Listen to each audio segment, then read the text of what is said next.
శ్రీ శ్రీ శ్రీ చంద్రశేఖర దత్త గురుదేవ శరణమ్మ.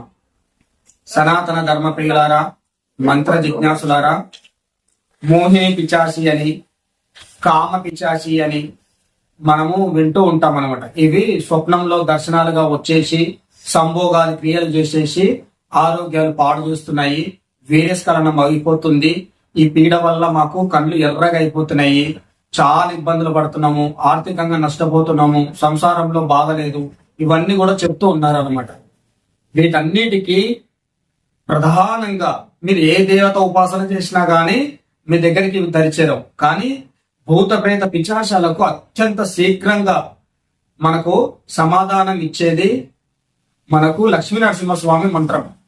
నరసింహస్వామి మంత్రం మీకు కింద నేను ఆ మంత్రం ఒక లింక్ డిస్క్రిప్షన్ లో నేను ఇస్తాను, మొదటి కామెంట్ గా కూడా ఇస్తాను.